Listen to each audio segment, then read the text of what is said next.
So yet again, I'm going to take you back to the 70s. And I'm calling this a twisted centennials. So in 1972, I left the cloisters of the girls' school that I had been at for all 11 years of my education. And after a summer of huge expectation, it was my first day at my new school where I was going to study for my A-levels. Yes, in 1972, September, I joined a boys' school. Was it a mistake? No, I was an experiment. I was one of just 6 girls in this huge boys' school, the kind of school that is a sort of St. Trinian's look-alike. Huge grass going up to a massive old building with a chapel and a speech hall and you name it. 6 girls amongst hundreds of boys. Great, that sounds like a lark. Well, what happened was my inner naughty rebel side kind of began to take flight.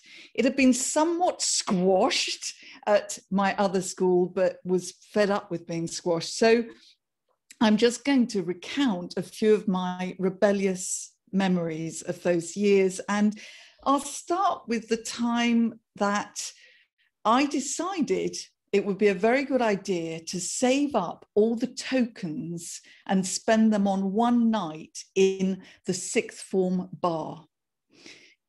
Yes, it was a strange system and we are going back in time, but there we go. You weren't really supposed to do this.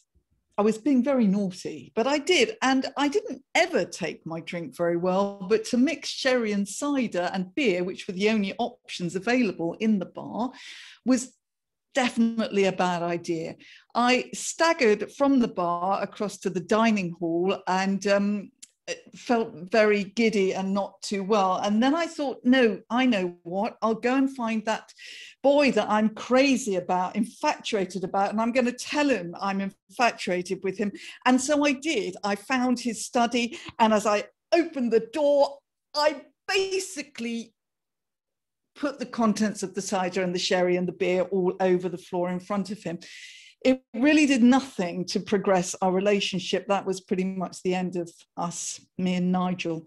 But I went on to have more adventures, like the time I escaped out the back of the school secretly with 2 other guys. And we climbed up a big hill and ended up in a pub where we met Eric Clapton. It was during his not too good days, pretty much propping up the bar, but it was an experience, and we creeped back in and we got away with it. But what I didn't get away with was the time I decided it would be a great idea to have a cigarette in secret. And I chose a great location to do this, along all the wooden floorboard corridors and the quad and all the arches of this school. I found a loo. And I decided to light up in there. Great. The only problem was it was an internal loo with no windows or ventilation. And sure enough, the housemaster passed by and was puzzled by the smoke coming out from underneath the door. So that was not a good plan. I managed to continue my education. And I wonder if I'd put so much effort into my studies, I might have actually passed my French A-level. But all I can remember from my French A-level tutor classes was the one where I sat on a sofa with the best looking boy in the school called Rick. And inadvertently, because it was a small sofa in our master's study, our knees were touching for the entire period. And that memory has remained with me ever since. But you might be thinking at this stage, did I do any work? Was I obsessed with boys? Well, I did a bit of work, and yeah, I was obsessed with boys. I was 16 and 17, duh.